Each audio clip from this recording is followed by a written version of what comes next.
So the Heat are also spiraling. They've lost 5 of their last 6 games. Some of the similar type of stuff we talked about with the Raptors, where their offense is faltering, which is starting to bleed into every other facet of the game. Their defense hasn't been as good as it was to start the season. They're rebounding poorly. They're 22nd in rebounding in this stretch. They're getting beat in transition because their offense is faltering. There's definitely some slippage across the board for Miami. But I want to zoom in on the offense for a second, because similar to Toronto, I do think that's the genesis of it, their offense kind of faltering. We did see a bit more ball screen action from the Heat in the second half last night. And again, what I'm looking at there is just attacking Orlando's bigs in action, whether it's a pick and roll or it's some sort of off ball action, something to get Orlando's bigs involved in the screen. And I actually thought they got good looks out of those sequences, but they just didn't run it nearly enough. They ran only 11 pick and rolls in the entire game last night. I want to zoom in on Desmond Bane as a counter example to this, because Herro and Bane are very similar players on offense. At their core, they're mediocre athletes at the 2 guard position, right? Bane's a little stronger than Herro is. Herro's a little taller, but neither guy is Anthony Edwards or Shai Gilgeous-Alexander, like a supremely gifted athlete at the position. These are skilled players that are very good at making the types of shots that are naturally generated in typical NBA offense and the reads that come out of it.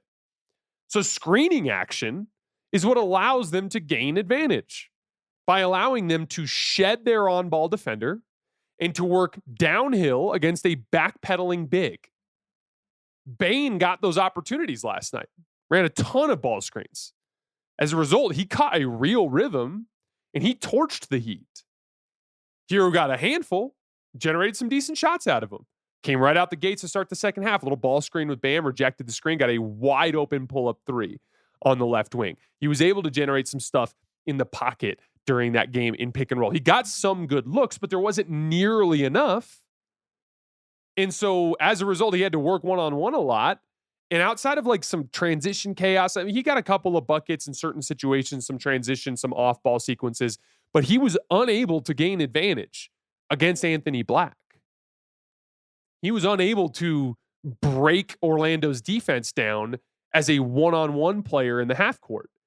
Desmond Bane had a couple of one-on-ones, favorable matchups against Tyler Herro, where he just drove by him for little right-handed layups. But for the most part, Bane was gaining advantage or breaking down Miami's defense through attacking their bigs in ball screens. Orlando had those same entry points. Wendell Carter Jr., Goga Bitadze. They had the same vehicle with which to enter that defense, and they just weren't going to it enough. I want to see, because we've seen this problem arise before with Herro. Like, Herro, for the record, overall has been really good in this system, in the large sample. His scoring volume has been great. His efficiency has been better than ever. The pure numbers in the large sample are still really good for Tyler Herro. But I've seen a couple of things. One, his playmaking has fallen off of a cliff. Look at his assist average year over year. It's like less than half what it was last year. So he's not getting as many playmaking opportunities that he was getting in his pick and roll sequences. And then 2, we've seen specific individual circumstances, individual matchups where Herro's really struggled. The 2 games that I look at are last night's Heat game as an example against Anthony Black, but also the Dallas Mavericks game, especially down the stretch against Najee Marshall.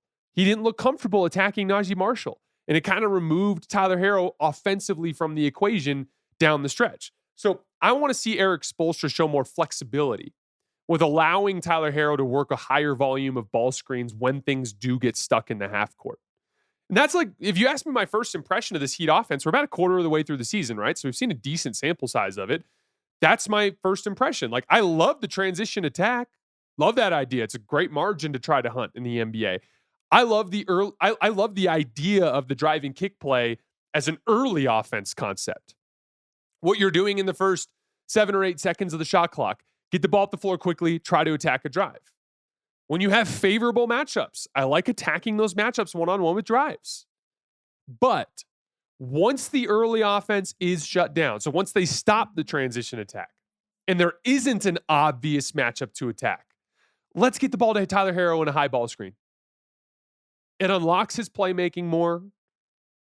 It unlocks some of the natural skill set that he has as an off-screen player. Again, I'm not saying bail on the offense. I'm just saying when you get into the last 10 seconds of the shot clock and you don't have the obvious, this guy can't guard this guy one-on-one type of matchup to attack, treat your base offensive concept as more of an early offense type of concept and lean more on that Tyler Herro ball screen as your later clock.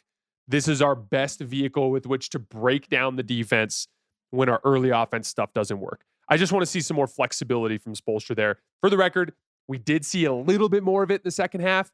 It feels like it's trending a little bit more in that direction. I just think it's inevitable. This inevitably is going to have to be a team that runs more like 20-25 pick and rolls a game, where you're using Tyler Herro as the last 10 seconds of the shot clock primary shot creator with Bam Adebayo, just to give you another vehicle with which to break down the defense. And more importantly, you got to get those reps in, because inevitably that's going to be something you're going to have to do in the postseason.